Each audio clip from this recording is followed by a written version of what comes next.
കോഴിക്കോട്ടെ സമ്മേളനത്തിൽ വെച്ച് SFIയുടെ സെക്രട്ടറി പറഞ്ഞൊരു പ്രസംഗം ഞങ്ങൾ ശ്രദ്ധിച്ചു. അവര് പറഞ്ഞത്, SFIയുടെ സെക്രട്ടറി പ്രസംഗം പറഞ്ഞത് MSFകാരൻ Zumba ഡാൻസിനെതിരാണ്, MSFകാരൻ Zumba ഡാൻസിനെതിരെ പ്രസംഗിക്കുന്നുവെന്നാൻ.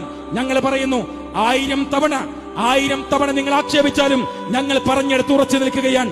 Zumba ഡാൻസിനെയല്ല, Zumba dance കൊണ്ടുവന്നാൽ ലഹരി ഇല്ലാതാക്കാൻ കഴിയുമെന്ന് നിങ്ങൾ പറയുന്നുവെങ്കിൽ നരേന്ദ്രമോദി പാത്രം കൊട്ടി കൊറോണയെ പായിപ്പിക്കുമെന്ന് പറഞ്ഞ പരമവിഡ്ഢിത്തത്തിന്റെ പേരാണ്, പിണറായി വിജയന്റെ വിഡ്ഢിത്തത്തിന്റെ പേരാണ് സൂംബ ഡാൻസ് കൊണ്ട് ഈ പറയുന്ന ലഹരിയെ തടുക്കാൻ കഴിയുമെന്ന് നിങ്ങൾ വിശ്വസിക്കുന്നുവെങ്കിൽ അത് ആവർത്തിച്ചു പറയാൻ ഞങ്ങൾ ആഗ്രഹിക്കുകയാണ്. ഞങ്ങളോട് പറഞ്ഞത്, നിങ്ങളെ കൊണ്ട് ഞങ്ങൾ ഫ്ലാഷ് മോബ് നടത്തിച്ചു, MSFകാരനെ കൊണ്ട് ഞങ്ങൾ സൂംബ ഡാൻസും ചെയ്യിക്കും എന്ന് SFIയുടെ സെക്രട്ടറി പറയുമ്പോ ഞാൻ ഓർമ്മിക്കുകയാണ്, ഇത് തൃശൂർ ജില്ലയിലാണ്. കാലിക്കറ്റ് സർവകലാശാല തിരഞ്ഞെടുപ്പിന്റെ നോട്ടിഫിക്കേഷൻ വന്നിട്ടുണ്ട്. നാളെ നോമിനേഷൻ കൊടുക്കാൻ, തിങ്കളാഴ്ച നോമിനേഷൻ കൊടുക്കുകയാണ്. SFIയോട് കാര്യം പറയാം, ഞങ്ങൾ ഫ്ലാഷ് മോബും കളിക്കും, ഞങ്ങൾ സൂംബയും കളിക്കും.